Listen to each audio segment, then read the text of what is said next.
আপনারা সমর্থন করুন। বাংলাদেশের যদি আর বাংলাদেশ জাতীয়তাবাদী দল বিএনপির সরকার গঠিত হয়, ইনশাআল্লাহ আর নেতা জনাব তারেক রহমান প্রধানমন্ত্রী হইব। ইবা জিয়াউর রহমানের ফোয়া, ইবা দেশনেত্রী বেগম খালেদা জিয়ার ফোয়া। জিয়াউর রহমানের রক্ত ইবার ধমনিত, দেশনেত্রী বেগম খালেদা জিয়ার রক্ত ইবার ধমনিত। দেশপ্রেম, বাংলাদেশের নিরাপত্তা, স্বাধীনতা এবার কাছে নিশ্চিত। সুতরাং আরা বাংলাদেশের মানুষের পক্ষের শক্তি এবং বাংলাদেশের পক্ষের শক্তি, বাংলাদেশের উন্নয়নের শক্তি, সমৃদ্ধির এবং অগ্রগতির শক্তি আরা বাংলাদেশ জাতীয়তাবাদী দল।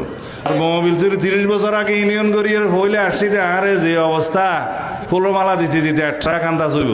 হ্যাঁ, তো ট্রাক গুলিবার কোনো রাস্তা নো আছে, আর নইলে ট্রাক হইতো। তো এই আন্তরিকতা আশা করি এখনো মানুষের দিলত আছে।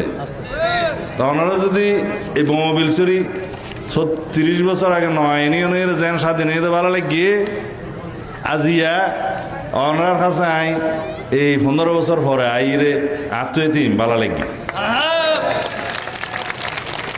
সমাজের প্রত্যেকটা শ্রেণীর প্রতি আর কোনো কর্মসূচি আছে তো, পরিকল্পনা আছে তো। তাহলে যদি এদেশের মানুষ অর্থনৈতিকভাবে সমৃদ্ধশালী হয়, দেশ সমৃদ্ধশালী হবে। যদি এদেশের নারী, পুরুষ, কৃষক, শ্রমিক তারা ভালো থাকে, দেশ ভালো থাকবে। সেই জন্য আমার নেতা বলেছেন, আই হ্যাভ এ প্ল্যান, মানে আমাদের একটা পরিকল্পনা আছে এই দেশের মানুষের জন্য, এই দেশের জন্য।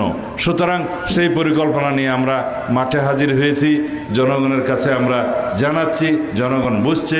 ইনশাআল্লাহ সেইভাবে আপনারা জনরায় দিবেন আগামী 12ই ফেব্রুয়ারি ধানের শীষের পক্ষে।